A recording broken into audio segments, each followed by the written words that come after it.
Hello everyone. So in this video I'm going to go over how to do the part 1 of the project, which is how to use ODE45 and then how to calculate the error of ODE45, which is the first thing you have to do for your project.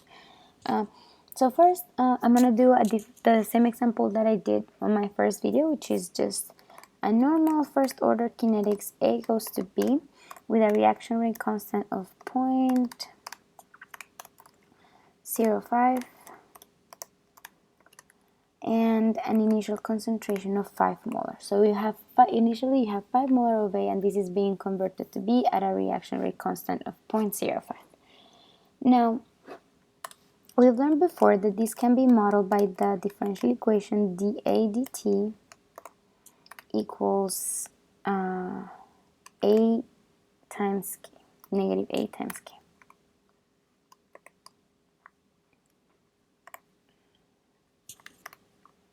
And that if we solve this differential equation, we get a concentration profile that is equal to A equals A naught times the exponential of negative KT. So this is what we're going to call the analytical solution, and this is our differential equation. So Matlab solves differential equations numerically. This means that it takes different time steps and it calculates how much of A you have at that particular time. This is why in part 1 they ask you to calculate an error, because Matlab it's going to do it numerically. It's going to, even though it is very accurate for simple equations like this, it's going to have an inherent error, and I'm going to teach you how to calculate it in a minute. So in order to calculate it the Matlab way, the first thing we need is an initial value, which in our case is A naught equals 5. You need your reaction rate constant, which is 0.05, and you need your differential equation. So in order to create a differential equation, you need to make it an anonymous function that depends on both t and a.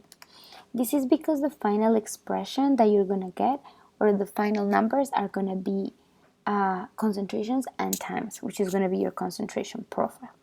Now you just type the equation you had before for your differential equation, and that's all you need. Now we can go ahead and create that ODE45, or use the ODE45. To do that, you have to create a vector of time and also a vector of concentration. This is because when you solve a differential equation, what you're solving is how much of A do you have at every single point in time. So you need to be able to store that information in two different vectors, which are T and A. Now you're going to just say equal, and you're going to use ODE45. And it's going to tell you exactly what you need once you type ODE45 and you open parentheses. It's going to tell you need an ODE function, which in our case is dA dt. You also need a time span, which we're just going to say is 0 to 10. So I wanted to know what the concentration is until time 10 minutes. And I also need an initial value, which in our case we already know is A0. Now, in order to plot this, we're not going to get a function back out of Matlab. We're going to get, again, two vectors back, which means that instead of using fplot, we're now going to use plot, and we're going to say Matlab plot t in the x-axis and plot a in the y-axis. And this is how we're going to plot our differential equation. Now, if we run it, we're going to see what we expected, that simple exponential decay. That starts at an initial value of 5, and then it goes down at a rate constant of 0.05. So that is the approximate solution that Matlab gives you. Now, how do we compute the error? So in order to find out what the error is, you need to find out what the values of your actual solution are at every single point in time that Matlab used. If we look at t right now, we'll see that Matlab uses different points in time in order to calculate the solution, and that is based on an internal algorithm. So the best thing to do in this case is to calculate what A is using your analytical solution for these same values of t, which is going to give you the error for each one of these points. So what I would advise you to do is create an anonymous function that is your analytical solution. We can call it, let's just call it AA. And then it's going to be, again, an anonymous function. But now, if you look at this, it's an anonymous function that only depends on t. And if we go back, our analytical solution is this one, is A naught times the exponent of negative k times t.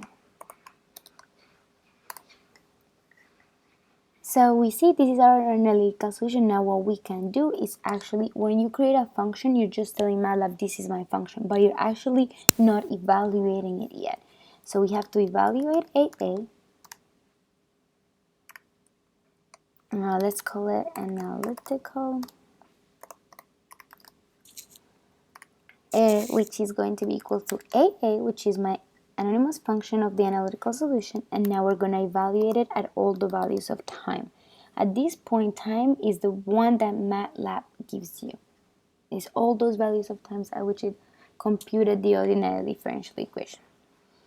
Now if we run this in our plot, now we see that we have created an analytical solution here that we can now compare to the numerical solution that Matlab gave you. So in order to find the error, you can just find the difference. To make it an absolute error, we can just find the absolute value, and then we can say analytical minus A.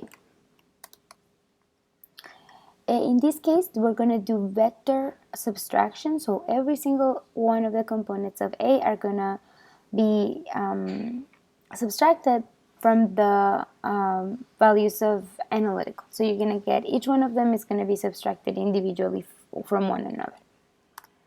Now if you want to plot the error, you can just use again plot and do t comma A. So what we're doing here, t comma diff, what you're doing here is plotting the error as a function of time. So we're going to see how the error changes as a function of time, basically. Now we do that. Well, this is our first graph, which is our numerical solution. And now this is our error.